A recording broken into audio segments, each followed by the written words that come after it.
নমস্কার, আমি তপন সরকার, জাকিরপুর উচ্চ বিদ্যালয়ের অঙ্কের শিক্ষক। আমি তোমাদের আগের দিনেও বলেছি যে প্রথমে যখন বসবে তখন খাতা কলম নিয়ে বসবে, বই সঙ্গে থাকবে, বই ধরে ধরে করাবো। আজকে হচ্ছে যে সাবজেক্টটা করাবো, যে বিষয়টা, সে বিষয় হচ্ছে ক্লাস 10-এর আয়তঘন। এটা পরিমিতির ক্লাস 10-এর প্রথম চ্যাপ্টার। এবার আয়তঘন মানে এর আরেকটা নাম হচ্ছে সমকোণী চৌপথ, আয়তঘন বা সমকোণী চৌপথ। এবার আয়তঘন কেন বলা হয়?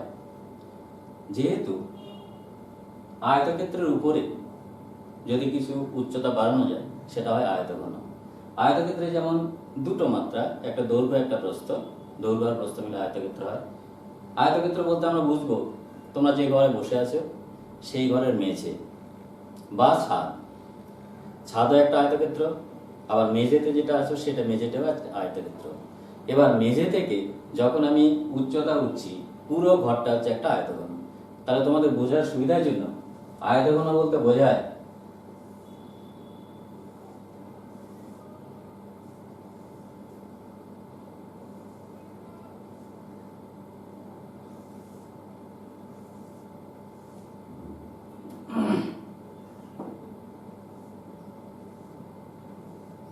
এই হচ্ছে আয়তঘন।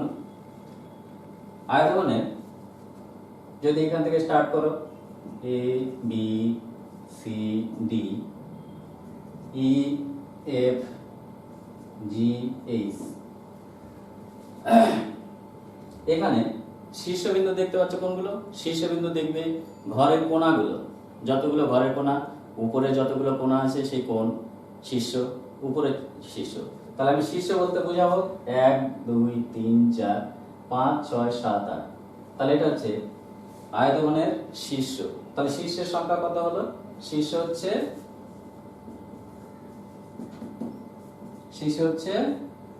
8টা। তাহলে আয়তঘনের শীর্ষের সংখ্যা হচ্ছে 8। এবার শীর্ষের সঙ্গে সঙ্গে আমাকে দেখতে হবে প্রান্তিকী বা ধার। কতগুলো ধার আছে ঘরে? দেখবে নিচে 4টা ধার আছে, নিচে, উপরে 4টা ধার, 4 4 8। এবার 4টা হচ্ছে লম্ব বরাবর ধার, এই মিলে হচ্ছে 12। তাহলে আমাদের ধারগুলো কি কি? এখানে 1 2 3 4, নিচে মেঝের 4টা ধার, উপরে ছাদের 4টা ধার, তাহলে 4 4 8। এবার ঘরের 4টা কোণার যে উচ্চতা, কোণাগুলো যেগুলো থাকে সেগুলো হচ্ছে উচ্চতার ওগুলো ধার। তাহলে আমি কয়টা পেলাম? নিচে 4টে, উপরে 4টে, 8টা, আর এই পাশে 4টে, এই হচ্ছে 12টা। তাহলে প্রান্তিকী, প্রান্তিকী হচ্ছে 12। এবার আর কি দরকার? প্রান্তিকীর পরে আমাদের আসবে কর্ণ। কর্ণ বলতে বোঝাবে একটা ঘরের নিচের কোণা থেকে উপরের কোণা।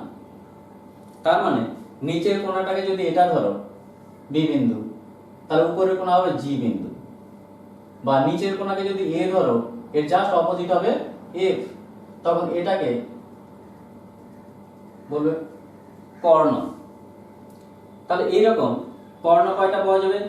এ থেকে এফ একটা কর্ণ, সিমিলারলি সি থেকে এইচ অবধি একটা কর্ণ। তাহলে এইদিকে দুটো পাওয়া যাবে, ওই দিকে দুটো পাওয়া যাবে। তাহলে মোট হচ্ছে কর্ণের সংখ্যা হবে 4টি। কর্ণ হবে 4টি। এখান থেকে দুটো, কখনো নিচে হবে না। নিচের কর্ণ বলতে বোঝাবে আয়তক্ষেত্রের কর্ণ। অবশ্যই আয়তঘনের কর্ণ বলতে বোঝাবে একটা ঘরের এক কোণা যদি নিচে হয়, অপোজিট সাইডের উপরের কোণাটা হবে, সেটা হচ্ছে কর্ণ আয়তঘনের ক্ষেত্রে। তাই আয়তঘনের কর্ণ হচ্ছে 4টি। আর তাহলে এখানে কি কি পেলাম? শীর্ষ পেলাম, প্রান্তিকী বা ধার পেলাম, আর একটা পেলাম কর্ণ, কর্ণ 4। এবার আয়তঘন কখন ঘনক হবে? আমরা আয়তক্ষেত্রকে কখন বর্গক্ষেত্র বলবো? যখন আয়তক্ষেত্রের 4টা বাহু সমান হয়ে যাবে তখন সেটা হয়ে যাবে বর্গক্ষেত্র। যেমন লুডুর গুটি তোমরা দেখেছো, লুডুর গুটির কি হয়? লুডুর ছক্কা যেটা, সেটা প্রত্যেকটা বাহু কি সমান। যখন আয়তঘনের প্রতিটি প্রান্তিকী বা ধার সমান হবে তখন আয়তঘন হয়ে যাবে ঘনক। তাহলে কি আয়তঘন তখনই ঘনক হবে যখন প্রত্যেকটা বাহু সমান হবে। এখানে একটা কোশ্চিন আসবে যে শীর্ষের সংখ্যা a, প্রান্তিকী b, কর্ণ c বা x y z এরকম দিয়ে তোমাদের বলবে যদি এটাকে x ধরে, এটাকে y ধরে, এটাকে z ধরে, তোমাদের বলবে যে আয়তঘনের শীর্ষ সংখ্যা x, প্রান্তিকী y, কর্ণ z হলে x plus y minus z সমান কত? এটা একটা শর্টে কোশ্চিন আছে। তাহলে x এর ভ্যালু কত? 8, এখানে 12, এটা কত? 4। তাহলে 12 আর 4 কত? 12 আর 8 20, 20 থেকে 4 বার 16। তাহলে এটার आंसर হবে 16। এটা হচ্ছে শর্টের জন্য তোমরা রেড থাকবে। তাহলে আমরা কি বলবো? আয়তঘন হবে সঙ্গে সঙ্গে ঘনকটাকে চিন্তা করতে হবে। যখনই আয়তঘনের সঙ্গে ঘনকটাকে মার্জ করা যাবে, মানে টালি করা যাবে, কম্পেয়ার করা যাবে, তখন পরিষ্কার দুটোকে মনে থাকবে। এবার আমরা যেটা দরকার সেটা হলো আয়তঘনের যদি দৈর্ঘ্যকে a ধরা হয়, প্রস্থকে b ধরা হয় আর উচ্চতাকে c ধরা হয়, ঠিক আছে? তাহলে এটা দৈর্ঘ্য, এটা মানে এটাও দৈর্ঘ্য, এটাও প্রস্থ, আর এটা হচ্ছে উচ্চতা। দৈর্ঘ্য, প্রস্থ, উচ্চতাকে a b c ধরা হচ্ছে। সেক্ষেত্রে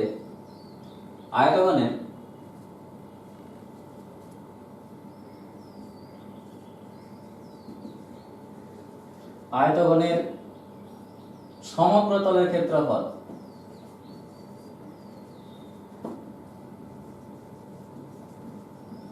আয়তঘনের সমগ্র তলের ক্ষেত্রফল 2 into ab plus bc plus ca এত বর্গ একক। যেহেতু ক্ষেত্রফল সেই জন্য বর্গ একক, আয়তন হলে হবে ঘন একক। তাহলে এখানে তোমরা কিভাবে মনে রাখবে? 2 ইনটু দৈর্ঘ্য গুণন প্রস্থ প্লাস প্রস্থ গুণন উচ্চতা প্লাস দৈর্ঘ্য ইনটু উচ্চতা। যদি এমনি মনে রাখতে চাও এইভাবে রাখবে, কিংবা ABC কে যদি দৈর্ঘ্য প্রস্থ উচ্চতা ধরে নাও তাহলে এইভাবে সূত্রটা মনে রাখবে। এই সূত্রের দ্বারা তোমরা আয়তঘনের ক্ষেত্রফলটা পেয়ে যাবে। সঙ্গে সঙ্গে 2 যদি বলা হয় ঘনকের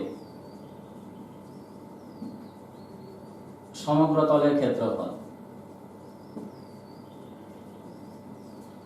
ঘনকের সমগ্র তলের ক্ষেত্রফল দেখো এখান থেকে চলে আসবে।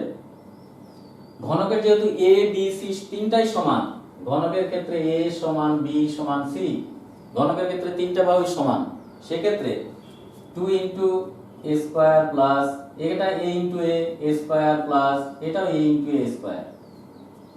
তাহলে এখানে a into a square, a into a square, a into a square, মানে প্রত্যেকটাই বাহু। সেক্ষেত্রে কয়টা স্কয়ার হচ্ছে? তিনটা স্কয়ার। তাহলে 2 ইনটু 3 স্কয়ার, তাহলে 3 দুগুণ কত? 6 স্কয়ার।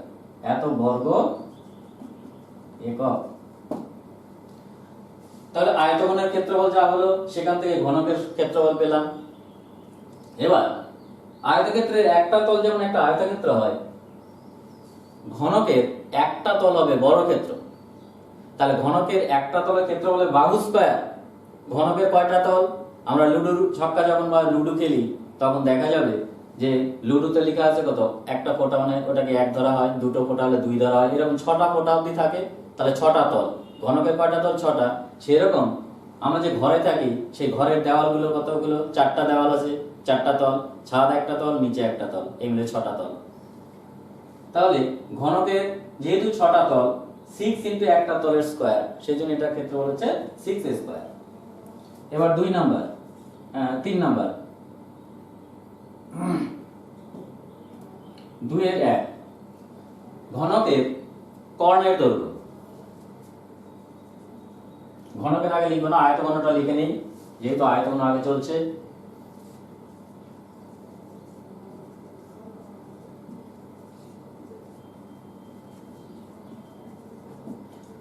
আয়তঘনের কর্ণের দৈর্ঘ্য রুট ওভার দৈর্ঘ্য স্কয়ার প্রস্থ স্কয়ার উচ্চতা square, that is root over a square plus b square plus c square এত একক। যেহেতু এটা দৈর্ঘ্য কোনো ক্ষেত্রফল না, সেজন্য এটা একক, আর ক্ষেত্রফল হলো বর্গ একক। এবার 2 এর 1 2 এর 2 কি করব, ঘনকের কর্ণের দৈর্ঘ্য, ঘনকের কর্ণের দৈর্ঘ্য কি হবে, root over a square plus a square plus a square, তার রুট ওভার কত 3a square is equal to root 3a এত একক, দ্যাট ইজ রুট 3 ইনটু বাহু। ঘনকের কর্ণের দৈর্ঘ্য হচ্ছে রুট 3 ইনটু বাহু, এটা হচ্ছে ঘনকের কর্ণের দৈর্ঘ্য। তাহলে আমরা কি পেলাম, আয়তঘনের ক্ষেত্রফল ঘনকের ক্ষেত্রফল, আয়তঘনের কর্ণের দৈর্ঘ্য ঘনকের কর্ণের দৈর্ঘ্য। এবার আয়তঘনের যদি তল সংখ্যা 6 হয় তাহলে ঘনকের তল সংখ্যা 6, আয়তঘনের যদি শীর্ষের সংখ্যা 8টা হয় তাহলে ঘনকের শীর্ষের সংখ্যা 8টা, আয়তঘনের যদি কর্ণ সংখ্যা 4টি হয় ঘনকের কর্ণ সংখ্যা 4টি। এবার আয়তঘনের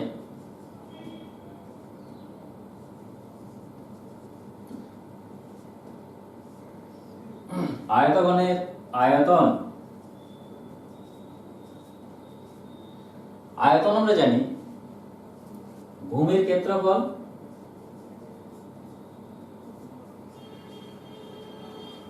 ইনটু উচ্চতা। তোমরা এই আয়তন বের করার জন্য যদি চোঙের আয়তন বের করো সেটাও ভূমির ক্ষেত্রফল ইনটু উচ্চতা। যে কোনো কিছু যখন উচ্চতা ঠিকঠাক থাকবে, মানে ভূমি আর উচ্চতার যে উপরের ক্ষেত্রফল আর নিচের ক্ষেত্রফল, ভূমির ক্ষেত্রফল আর উপরের ক্ষেত্রফল যদি সমান হয় তাহলে ভূমির ক্ষেত্রফলকে উচ্চতা দিয়ে গুণ করলে আয়তন সবসময় পাবে। এবার আয়তক্ষেত্রের ভূমি, আয়তঘনের ভূমি কিন্তু একটা আয়তক্ষেত্র, তাহলে আয়তক্ষেত্রের ক্ষেত্রফল হচ্ছে দৈর্ঘ্য গুণন প্রস্থ, তাহলে ভূমির ক্ষেত্রফল হচ্ছে কত, দৈর্ঘ্য গুণন প্রস্থ ইনটু উচ্চতা। তাহলে আয়তক্ষেত্র ভূমি যেহেতু একটা আয়তক্ষেত্র, আয়তক্ষেত্রের ক্ষেত্র দৈর্ঘ্য গুণন প্রস্থ ইনটু উচ্চতা, তাহলে আমাদের কি পেলাম লাস্ট, দৈর্ঘ্য গুণন প্রস্থ গুণন উচ্চতা। তাহলে এটা এত হচ্ছে ঘন একক। যেহেতু আয়তন বলতে ঘনফল বোঝায় সেই জন্য এর একক হচ্ছে ঘনফল। আর বর্গক্ষেত্রের ক্ষেত্রফলের সময় বা আয়তঘনের ক্ষেত্রফলের সময় বর্গ একক, আর আয়তনের সময় ঘন একক, এই দুটো কথা উল্লেখ করতেই হবে, না হলে কিন্তু 1 নম্বর কাটা যাবে। তেমনি আয়তঘন হয়ে গেল। এবার ঘনকের আয়তন, ঘনকের আয়তন কি হবে, এখানে তো ভূমির ক্ষেত্রফল বলতে বর্গক্ষেত্র, বর্গক্ষেত্রের ক্ষেত্রফল কি বাহু square, that is a into a, এটা হচ্ছে ভূমির ক্ষেত্রফল ইনটু উচ্চতাও a, তাহলে আমরা কি পেলাম a square into a, that is ভূমির ক্ষেত্রফল হচ্ছে বাহু square a square into a উচ্চতা, লাস্টে কি পেলাম a কিউব, দ্যাট ইজ বাহু কিউব এত ঘন একক। তাহলে আয়তন যেমন দৈর্ঘ্য গুণন প্রস্থ গুণন উচ্চতা, এখানে মাত্রা 3টা বলেছি, আয়তঘনের মাত্রা 3টা, দৈর্ঘ্য প্রস্থ উচ্চতা, এবং ঘনকেরও মাত্রা 3টা, 3টা মাত্রায় সমান দৈর্ঘ্য প্রস্থ উচ্চতা, এদের মাত্রা হচ্ছে 3, এগুলো শর্টের জন্য রেডি রাখবে। তাহলে আয়তঘনের ক্ষেত্রফল যেমন আয়তন দৈর্ঘ্য ইনটু প্রস্থ ইনটু উচ্চতা, ঘনকের আয়তন বাহু কিউব, দ্যাট ইজ ভূমির ক্ষেত্রফল ইনটু উচ্চতা।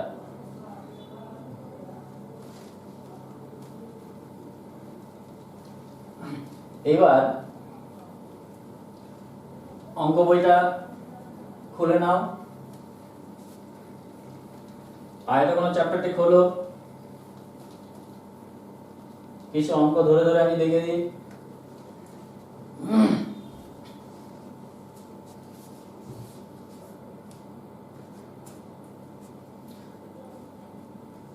এখানে যেমন তোমাদের মাল্টিপল চয়েসে আসতে পারে সমকোণী চৌপলের মাত্রা, সমকোণী চৌবলের মাত্রা দিয়ে দিবে 1 2 3 এত টি।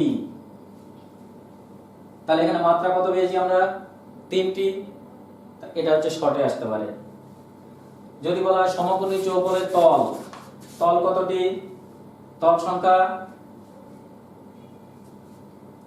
এটা হচ্ছে তোমার মাত্রা, এটা হচ্ছে তল। তল এরকম দেবে 1 হয়তো 5 6 বা 4 8 6। তাহলে এখানে ঠিক দেবে কি? 6টি, এখানে 3টি। এভাবে শর্টগুলো রেডি করবে।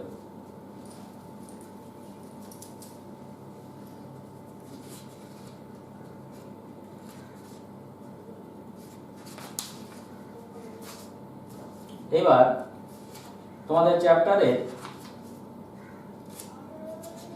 সব অঙ্ক করানো সম্ভব না, এখানে তোমরা দেখে নেবে 4 নম্বর অঙ্কটা।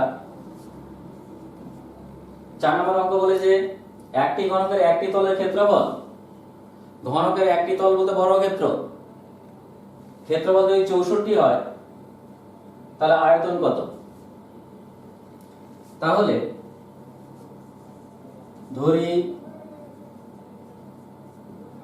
ঘনকের একটি বাহু x একক,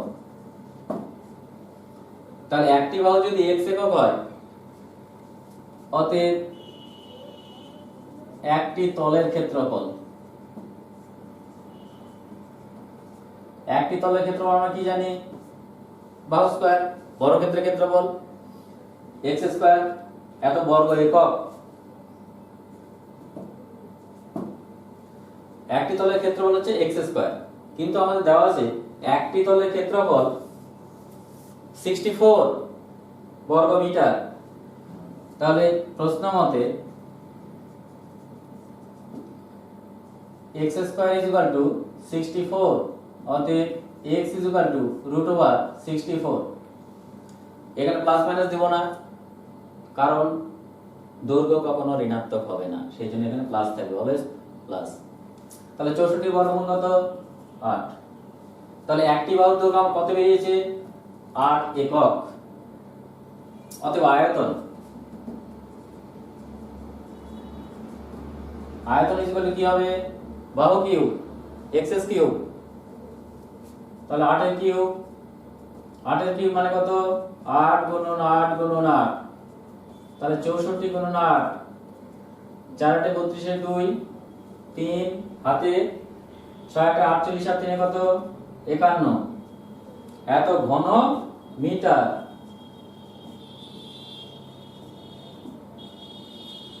তাহলে এটা উত্তর পেলাম, ঘনকের আয়তন 512 ঘন মিটার। এবার আরেকটা দেখো 6 নম্বর কোশ্চেন।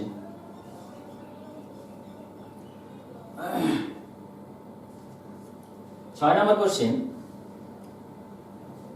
আমি বলছি, কোশ্চেনটা দেখো, একটি ঘনকের কোঅর্ডিনেট দৈর্ঘ্য 4√3 সেমি হলে ঘনকটির সমগ্র তলের ক্ষেত্রফল কত?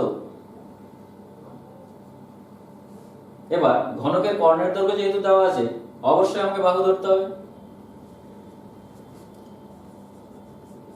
ধরি বাহু x সেমি, যেহেতু ওখানে কোঅর্ডিনেট দৈর্ঘ্য দেওয়া আছে 4√3 সেমি, তাহলে বাহু যদি x সেমি হয় অতএব কর্ণ, কর্ণ ইজ ইকুয়াল টু, তখন কি বলেছিলাম?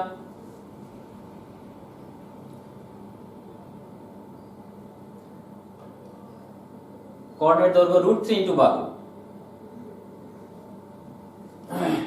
তাহলে √3 ইনটু বাহু। প্রশ্ন মতে √3 into x is equal two, কত দেওয়া আছে? 4√3।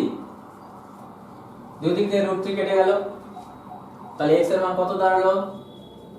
4, এত সেমি। এবার কি বের করতে বলেছে? ঘনকটির সমগ্র তলের ক্ষেত্রফল। সমগ্র তলের ক্ষেত্রফলের সূত্র কি? 6 ইন্টু বাহু স্কয়ার, অতএব সমগ্র তলের ক্ষেত্রফল 6 ইন্টু বাহু square, that is x square. তাহলে 6 into x square is equal two 6 into 4 square, 6 into 16, that is 96, এত বর্গ সেমি। এই হচ্ছে आंसर, যে ঘনকের সমগ্র তলের ক্ষেত্রফল 6 ইন্টু বাহু স্কয়ার 96 বর্গ সেমি।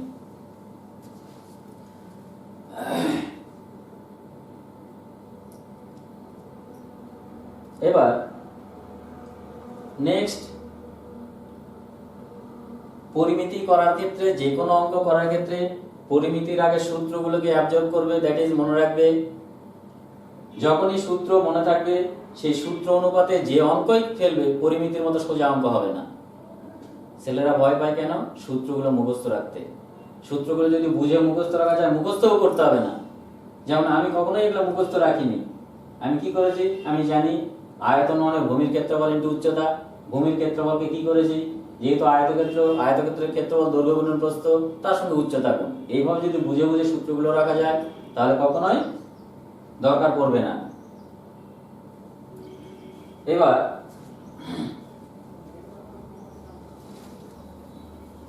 নেক্সট অঙ্কে আসি।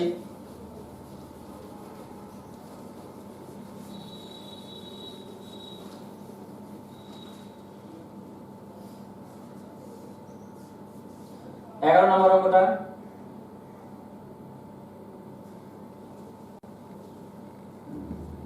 বলে যে একটি সমকোণী চৌকোলাকার বাক্সের, তাহলে বাক্সকে আমি সমকোণী চৌকোল ধরতে পারি যার দৈর্ঘ্য প্রস্থ উচ্চতা থাকবে।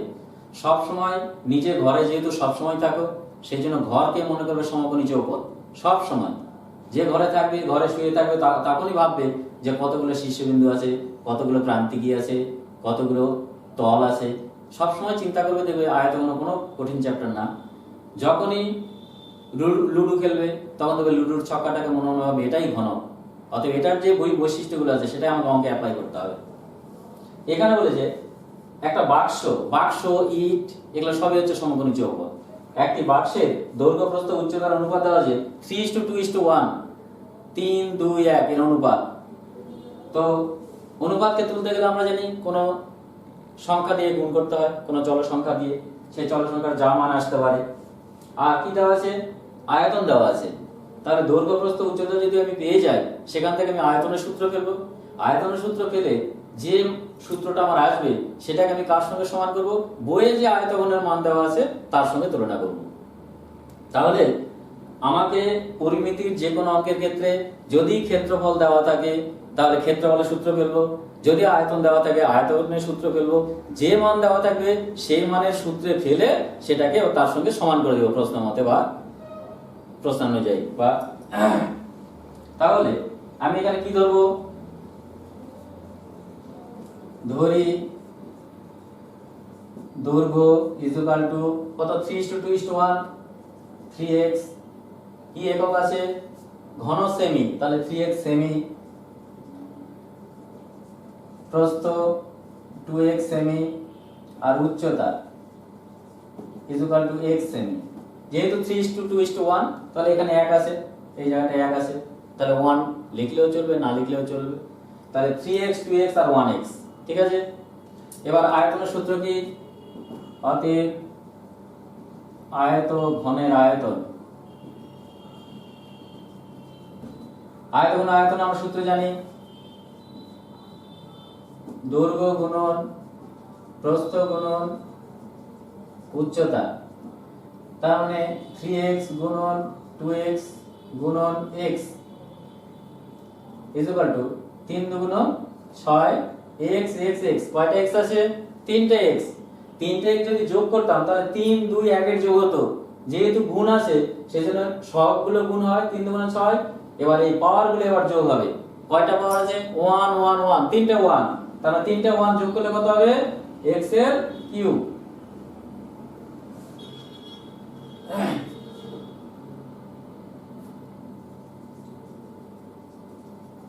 তাহলে আমি যেটা পেলাম সেটা কি ঘন সেমি। প্রশ্ন মতে 6x³ আমাদের কত দেওয়া আছে বইয়ে? 384 ঘন সেমি, 384 বা x³ 384। ভালো করে লক্ষ্য করো, এখানে আয়তনের সূত্র পেয়েছি, বইয়ে আবার আয়তন দেওয়া আছে। তাহলে এই আয়তনের সূত্র যা মান এসছে সেটা বইয়ের মানের সমান, সেই জন্য আমি করতে পারি এটার সঙ্গে এটা সমান। এখান থেকে আমাকে কি দরকার? x দরকার। সেই x এর মান আমি এখান থেকে ফেললে আমি দৈর্ঘ্য প্রস্থ উচ্চতা পেয়ে যাব।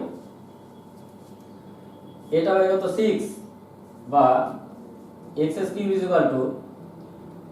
636 424 বা x³ 4 এর কিউব, that is x 4। আমার কি চেয়েছে आंसर? বাক্সটির সমগ্র তলের ক্ষেত্রফল। তাহলে অতএব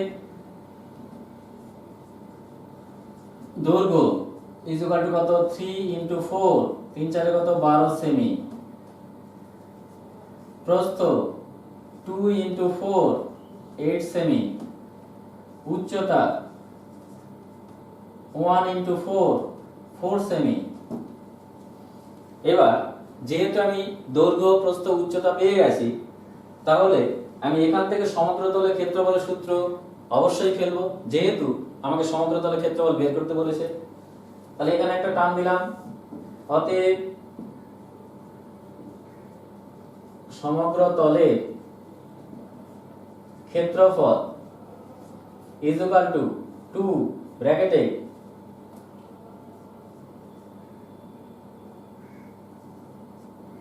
দৈর্ঘ্য গুণন প্রস্থ প্লাস প্রস্থ গুণন উচ্চতা প্লাস দৈর্ঘ্য গুণন উচ্চতা। তাহলে আমি কি পেলাম? দৈর্ঘ্য গুণন প্রস্থ প্লাস প্রস্থ গুণন উচ্চতা প্লাস দৈর্ঘ্য গুণন উচ্চতা। 2 দৈর্ঘ্য কত আমার? 3 4 12, তাহলে 12 × 8 যোগ 8 × 4 যোগ 12 × 4 এত বর্গ একক। এবার কত এসছে? যেহেতু আমার ফার্স্ট ব্র্যাকেটের কাজগুলো আগে করতে হবে, করে নিয়ে আমাকে 2 দিয়ে লাস্টে গুণ করব। 8 12 কত? 96, 4 8 32, 4 12 48। এবার যোগ করে নেই, 8 2 10, 6 16 6 হাতে 1 5 3 8 9 8 17। এবার 2 দিয়ে গুণ করো, 6 2 12 2 হাতে 1, 7 14 15 5 হাতে 1 এত বর্গ সেমি। দেখে নাও ক্যালকুলেশনটা।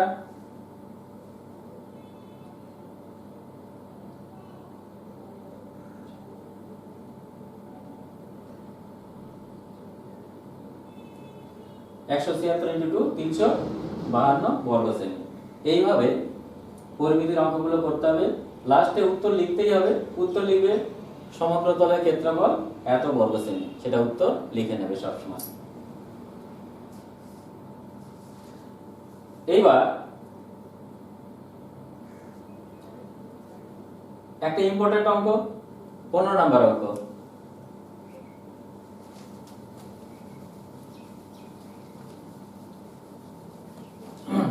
অঙ্কটা একটু পড়ে নাও, দেখবে এই অঙ্কটা মাঝে মধ্যে আসে মাধ্যমিকে, খুব সোজা অঙ্ক। বলছে ঘনকাকৃতি একটি সম্পূর্ণ জলপূর্ণ চৌবাচ্চা থেকে সমান মাপের 64 বালতি জল তুলে নিলে চৌবাচ্চাটির 1/3 অংশ জলপূর্ণ থাকে। চৌবাচ্চার একটি ধারের দৈর্ঘ্য 1.2 মিটার, প্রতিটি বালতিতে কত লিটার জল ধরে? লিটার যখন আসবে তখন অবশ্যই তোমাদের একক ধরতে হবে ডেসিমিটার।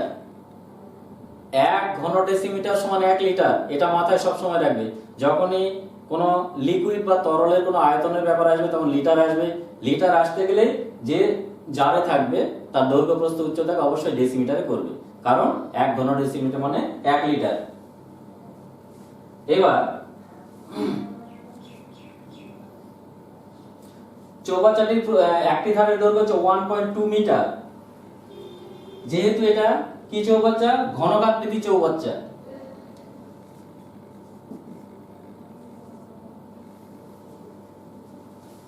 চৌবাচ্চার একটি ধারের দৈর্ঘ্য,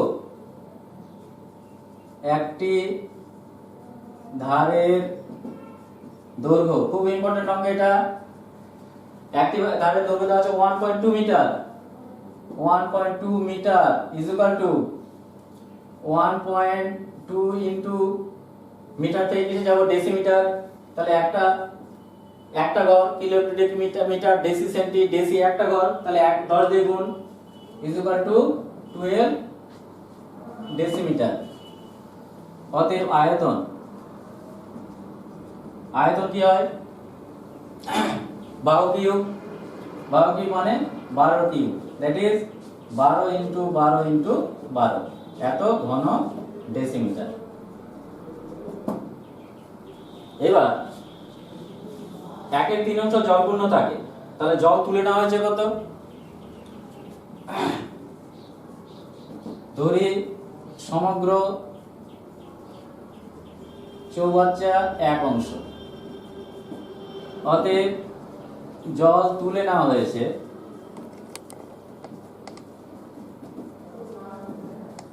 1 - 1/3, 3 লসাগু 3 - 1, 2/3 অংশ। অতএব 12 into 12 into 12 into 2/3 is equal two কত হবে, 4। 12 12 144 ইনটু 8, 4 8 32 2, 3, 4 8 32 আর 3 35 5, 3 8 1 8 3 11, এত ঘন ডেসিমিটার, দ্যাট ইজ লিটার। এটা কত বালতিতে তোলা হয়েছিল, শেষ। অতএব 64 বালতিতে ধরে 1152 লিটার, অতএব 1 বালতিতে ধরে 1152/64 লিটার। এটা কাটাকাটি করে নেবে, বেরিয়ে যাবে আনসার। আজকে এখানেই শেষ হলো। এরপরে যদি এই সংক্রান্ত কোনো সমস্যা থাকে তোমরা হোয়াটসঅ্যাপ নাম্বারে অবশ্যই বলবে, আমরা সেটাকে সলভ করে পাঠিয়ে দেবো। নমস্কার।